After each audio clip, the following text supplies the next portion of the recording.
Saya Aulia Mola Abdian dengan nomor NPM 21403011146. Assalamualaikum warahmatullahi wabarakatuh. Yang terhormat Bapak Hari selaku dosen mata kuliah retorika dan teman-teman yang saya cintai. Pertama-tama marilah kita panjatkan puja dan puji syukur atas kehadirat Allah Subhanahu wa Ta'ala yang telah melimpahkan rahmat dan hidayahnya kepada kita sehingga kita dapat berkumpul di sini dalam keadaan sehat. Tak lupa juga selawat serta salam semoga tetap tercurahkan kepada junjungan kita Nabi Agung Muhammad Sallallahu Alaihi Wasallam. Semoga kita mendapatkan syafaatnya di yaumul akhir. Allahumma amin. Hadirin yang berbahagia, pada kesempatan yang berbahagia ini, marilah kita niati untuk menambah ilmu agar segala yang kita lakukan benar-benar menghasilkan manfaat yang baik. Di sini, saya akan menyampaikan sebuah pidato tentang menumbuhkan rasa bangga dan cinta bahasa Indonesia pada generasi muda.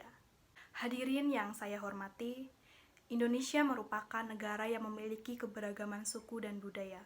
Keberagaman suku dan budaya di Indonesia memunculkan kekayaan bahasa. Keberagaman bahasa yang menjadikan Indonesia membutuhkan bahasa persatuan yang berfungsi sebagai sarana komunikasi. Maka dari itu, Indonesia memilih bahasa Indonesia sebagai sarana pemersatu. Sebuah bahasa yang besar yang layak untuk menjadi sebuah kebanggaan.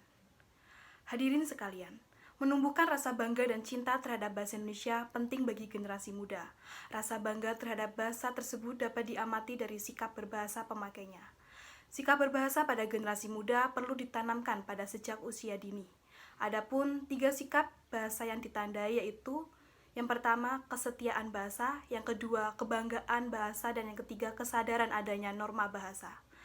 Dari ketiga ciri tersebut belum dimiliki oleh para generasi muda, sehingga pengguna bahasa Indonesia yang bisa dilihat pada tuturan mereka, baik kegiatan formal maupun non-formal.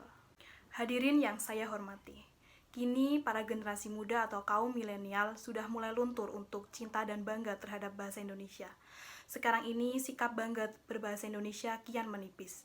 Tak jarang lagi kaum milenial lebih mengutamakan bahasa asing dalam percakapannya sehari-hari. Kaum milenial akan dianggap keren jika bisa berbahasa asing dalam sehari-harinya. Semakin kesini seolah-olah menggunakan bahasa Indonesia derajatnya lebih rendah daripada bahasa Inggris atau bahasa asing. Harusnya kita bangga bahasa Indonesia dilahirkan dari sejarah perjuangan yang berdarah-darah, hingga mendapatkan pengakuan di seantero Nusantara dan dunia internasional. Hadirin yang berbahagia, oleh karena itu marilah kita menumbuhkan rasa bangga dan cinta terhadap bahasa Indonesia, yaitu dengan sering menggunakan bahasa Indonesia dalam kehidupan sehari-hari, mengalihkan bahasa pergaulan dengan bahasa Indonesia, yaitu dengan menggunakan media sosial dengan menggunakan bahasa Indonesia dalam setiap postingan. Untuk pemerintah yaitu dengan mewajibkan adanya mata pelajaran dan mata kuliah bahasa Indonesia di seluruh sekolah-sekolah dan perguruan tinggi, agar para generasi muda terus mempelajari bahasa Indonesia. Sudah saatnya para generasi muda kembali bangga berbahasa Indonesia. Bahasa Indonesia sejatinya bahasa yang menyatukan bangsa Indonesia. Cinta bahasa Indonesia bukan berarti menidakbolehkan bahasa asing. Cinta bahasa Indonesia berarti ada kemauan untuk mengenal, memahami, menghormati, dan menggunakan bahasa Indonesia. Demikian kiranya yang bisa saya sampaikan, kurang dan lebihnya mohon maaf. Atas perhatiannya, saya ucapkan terima kasih. Wassalamualaikum warahmatullahi wabarakatuh.